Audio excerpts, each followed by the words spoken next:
सर्वात प्रथम मी श्री गणरायाला नमन करीत आहे. बंधूंनो, भगिनींनो आणि मित्रांनो, मी रवींद्र चौधरी आपणा सर्वांना नमस्कार करीत आहे. आज आपण अथर्व शीर्ष कसे म्हणायचे, त्याचे पठण कसे करावयाचे याबद्दलची माहिती आणि त्याचा अर्थ समजून घेणार आहोत. आपल्या भारतीय हिंदू संस्कृतीमध्ये कोणतेही शुभ कार्य सुरू करताना प्रथम आपण श्री गणपतीचे पूजन करतो. श्री गणपतीचे पूजन करताना आपण अनेक स्तोत्रे म्हणतो. त्यापैकी श्री गणपती अथर्व शीर्ष हे एक स्तोत्र आहे. अथर्व शीर्षाचा अर्थ समजून घेऊन म्हटल्याने आपली गणपतीची प्रार्थना फलद्रूप होते. अशा या अथर्व शीर्षाचे रहस्य आपणा सर्वांना कळावे म्हणून मी या स्तोत्राचा मराठीत अर्थ सांगण्याचा प्रयत्न करणार आहे. गणपती याचा अर्थ काय, तर गण म्हणजे भगवान श्री शंकरांनी प्रकट केलेले सर्व कार्य आणि पती म्हणजे सर्व गणांचा अधिपती म्हणजे प्रमुख स्वामी. अथर्व शीर्ष या शब्दाचा अर्थ म्हणजे चंचलतेचा अभाव असलेले मस्तक.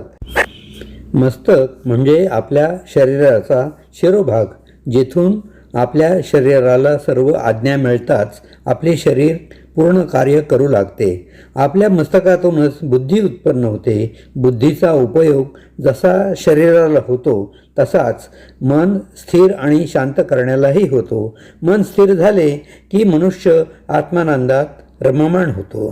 श्री गणपतीची आराधना अथर्व शीर्ष पठण केल्यामुळे आपले मन बुद्धी स्थिर होते आणि साक्षात श्री गजाननाचे दर्शन आपल्याला होऊ शकते, असे श्री गणक ऋषी म्हणतात. अथर्व शीर्ष हे गणेश उपनिषदात येते. या उपनिषदाचा प्रारंभ शांतीपाठाने सुरू होतो. नंतर स्वस्ती वाचन करावयाचे. त्यानंतर अथर्व शीर्षाचे 10 खंड आहेत. त्याचे पठण करून मग शेवट फलश्रुतीचे 3 खंड म्हणायचे असतात. याप्रमाणे अथर्व शीर्षाचा पाठ करतात. त्यानंतर प्रार्थना आणि पुन्हा शांतीपाठही करावा लागतो. प्रथम आपण अथर्व शीर्षाचा शांतीपाठ ओम गणपतये नमः. वक्रतुंड महाकाय सूर्यकोटी समप्रभ निर्विघ्नं कुरु मे देव शुभकार्येषु सर्वदा. गणपती बाप्पा हे बुद्धीचे देवता आहेत आणि त्यांच्या प्रेरणेनेच मी श्री गणपती अथर्व शीर्षाचा मराठीत अर्थ सांगण्याचा प्रयत्न करणार आहे. पण ऋषींना श्री गणेशाच्या स्वरूपाचे प्रत्यक्ष दर्शन झालेले होते. त्या अवस्थेत त्यांना स्फुरलेले हे स्तोत्र जगाच्या कल्याणासाठी त्यांनी सांगितलेले आहे. श्री गणेशाय नमः. ओम गणपतये नमः. प्रथम आपण शांतीपाठ म्हणू. ओम भद्रं कर्णेभिः शृणुयाम देवाः. सर्व गणांचा स्वामी जो गणपती त्याला माझा नमस्कार असो. हे देवा, जे शुभ आहे तेच आम्ही कानांनी ऐकू. भद्रं पश्येमाक्षभिर्यजत्राः. हे देवा, ज्या गोष्टी हितकर आहेत त्याच आम्ही डोळ्यांनी पाहू. स्थिरैरङ्कैस्तुष्ट्वांसस्तनुभिः व्यशेन देवहितं यदायुः. हे देवा, परमेश्वराने आम्हाला दिलेले आयुष्य त्याची स्तुती करण्यातच घालवू. यानंतर स्वस्ती वाचन.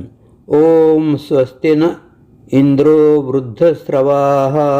देवांचा राजा इंद्रदेव आमचे कल्याण करो.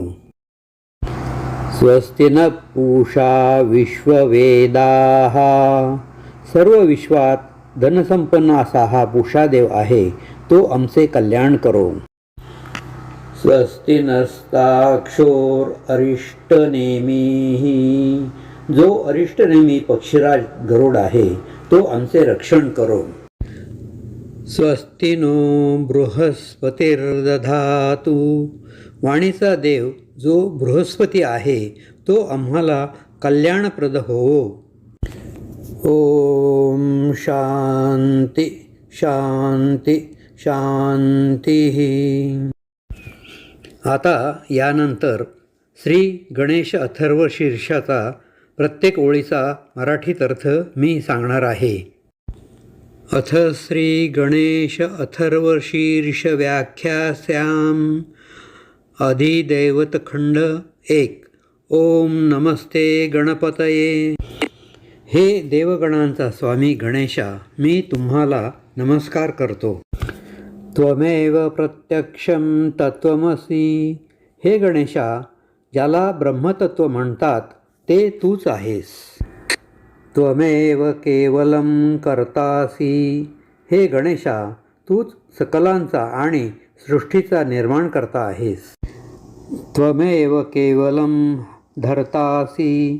हे गणेशा, या संपूर्ण सृष्टीला धारण करणाराही तू एकटाच आहेस.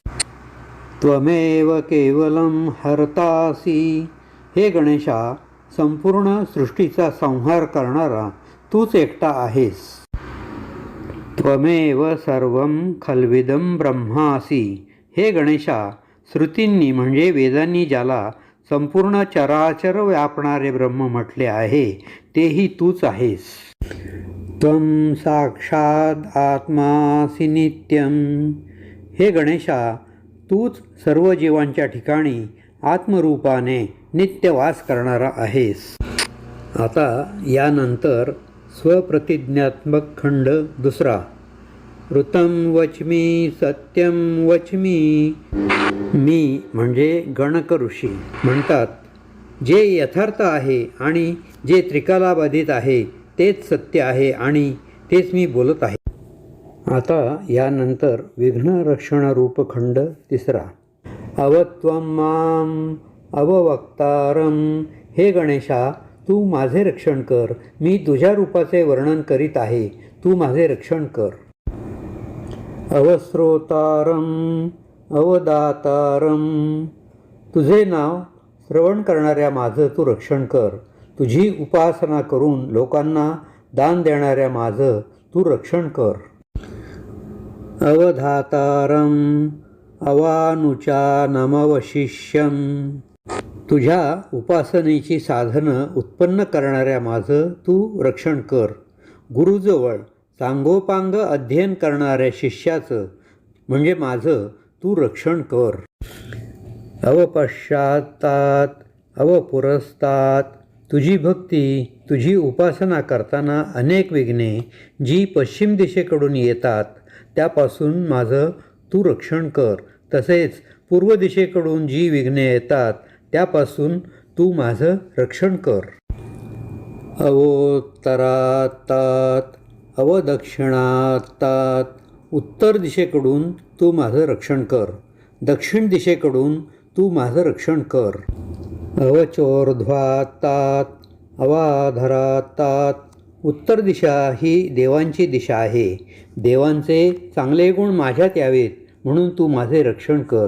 खालची दिशा म्हणजे पृथ्वी, तिची क्षमाशीलता माझ्यात यावी म्हणून तू माझे रक्षण कर. सर्वतो मां पाहि पाहि समंतात. सर्व दिशा आणि उपदिशांकडून तू माझे रक्षण कर. गणेशाच्या अध्यात्माचे प्रतिपादन करणारा खंड हा 4था खंड आहे. त्वं वाङ्मयस्त्वं चिन्मयः. हे गणेशा, तू वाणीस्वरूप आहेस आणि नामरूपात्मक वाङ्मय स्वरूपाने चिन्मय आहेस. त्वं आनंदमयस्त्वं ब्रह्ममयः. तू आनंद स्वरूप आहेस आणि ब्रह्ममय आहेस. त्वं सच्चिदानंदाद्वितीयोऽसि. तूच सत, चित आणि आनंद स्वरूप असून एकमेवाद्वितीय असा आहेस. त्वं प्रत्यक्षं ब्रह्ममयः. तू प्रत्यक्ष ब्रह्मच आहेस. त्वं ज्ञानमयो विज्ञानमयोऽसि. हे गणेशा, तू ज्ञानरूप आणि विज्ञान स्वरूपही आहेस. यानंतर अधिदैवत वर्णनात्मक खंड 5वा खंड. यामध्ये गणेशाचे वर्णन विस्ताराने केलेले आहे. सर्वं जगदिदं त्वत्तो जायते. हे गणेशा, हे सर्व जगत म्हणजे संपूर्ण ब्रह्मांड तुझ्यापासूनच उत्पन्न होते. सर्वं जगदिदं तत्त्वस्तिष्ठति. हे सर्व जगत तुझ्यामुळेच स्थित होते म्हणजे टिकून राहते. सर्वं जगदिदं त्वयि लयमेष्यति. म्हणजे हे सर्व जगत तुझ्या ठिकाणीच लय पावते. सर्वं जगदिदं त्वयि प्रत्येति. म्हणजे हे संपूर्ण जगत तुझ्या ठिकाणीच परत येते. त्वं भूमिरापो नलो नीलो नभः. म्हणजे पृथ्वी, जल, अग्नी, वायू आणि आकाश ही पंचमहाभूते तूच आहेस. त्वं चत्वारि वाक्पदानि. म्हणजे परा, पश्यन्ती, मध्यमा आणि वैखरी ही 4 वाणीची स्थानेसुद्धा तूच आहेस. यानंतर अध्यात्म प्रकाशक खंड 5वा. त्वं गुणत्रयातीतः. हे गणेशा, तू सत्व, रज आणि तम या त्रिगुणांच्या पलीकडील आहेस. त्वं अवस्थात्रयातीतः. हे गणेशा, तू जागृती, स्वप्न आणि सुषुप्ती या 3 अवस्था पलीकडील आहेस. त्वं देहत्रयातीतः. हे गणेशा, तू स्थूल, सूक्ष्म आणि कारण अशा 3 देहापलीकडील आहेस. त्वं कालत्रयातीतः. हे गणेशा, तू भूतकाल, वर्तमानकाल आणि भविष्यकाल या 3 कालांच्या पलीकडील आहेस.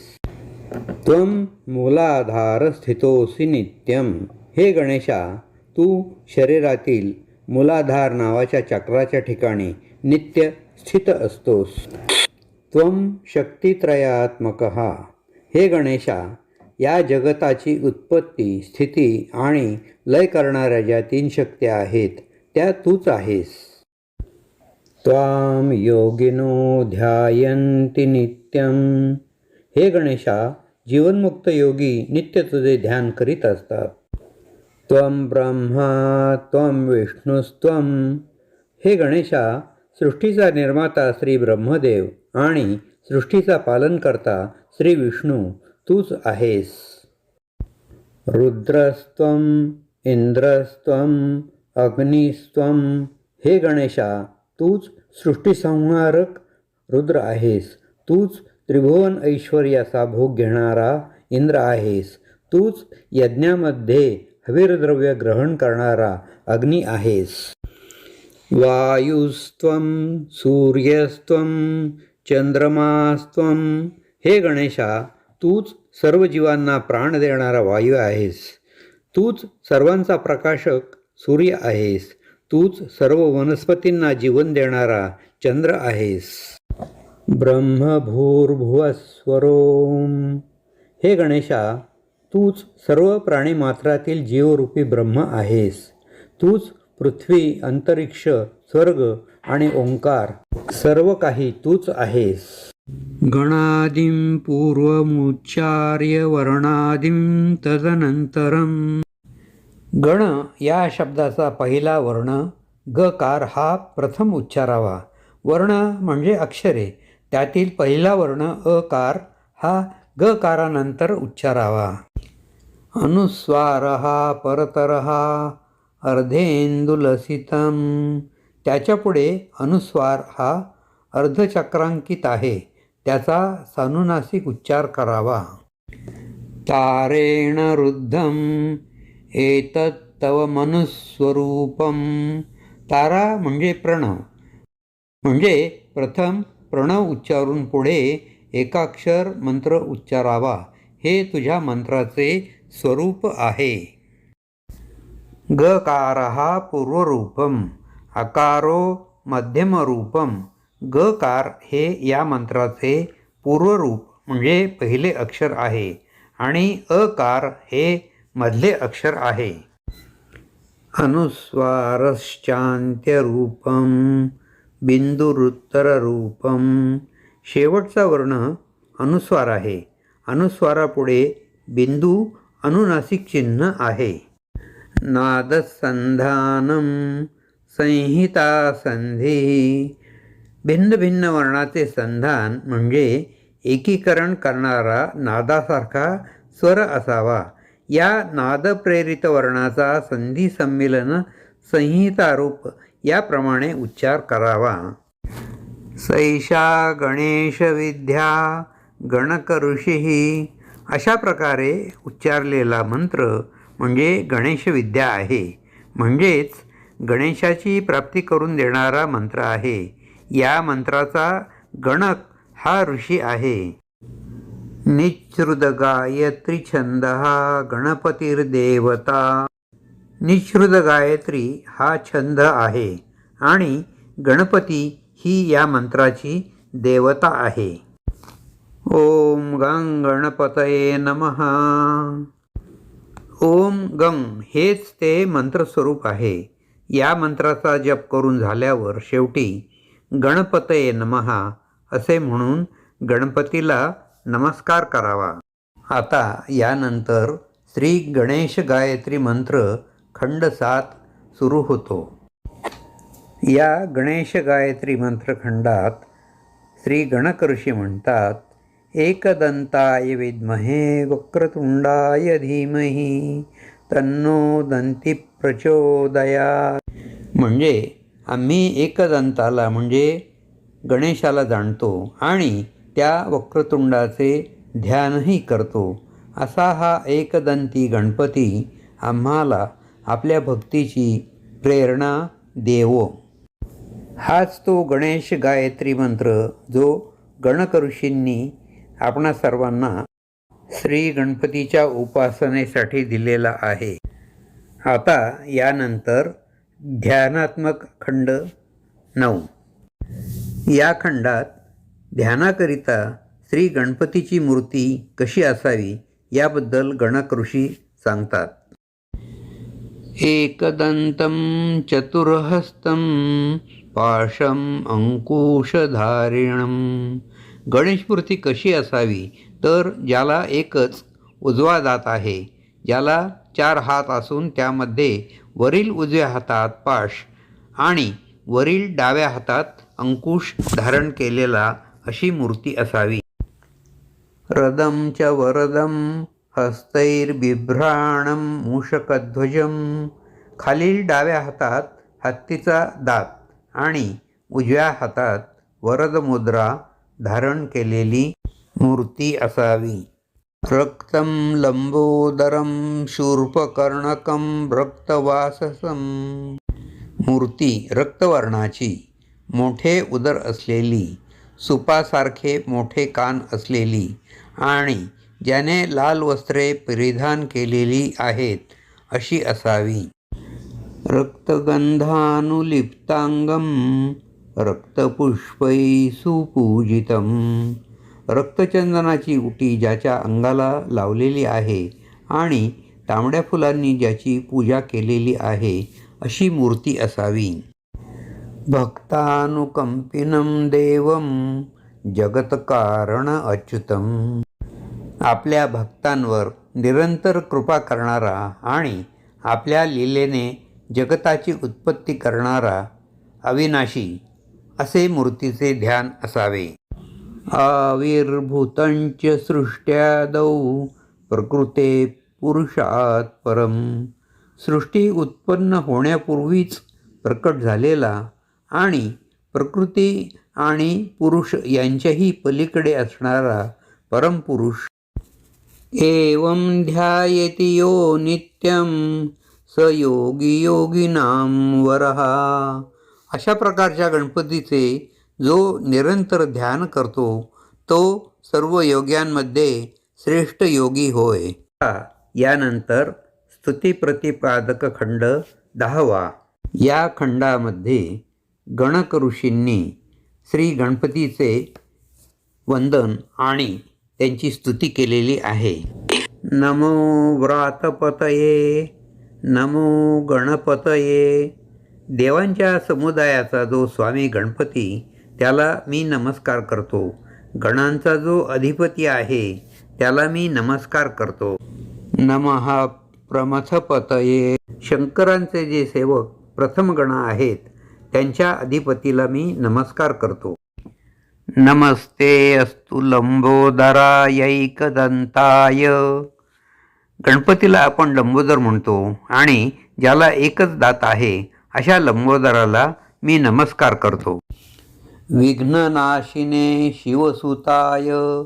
विघ्नांचा नाश करणारा आणि श्री शंकरांचा पुत्र असणाऱ्या श्री गणपतीला मी वंदन करतो.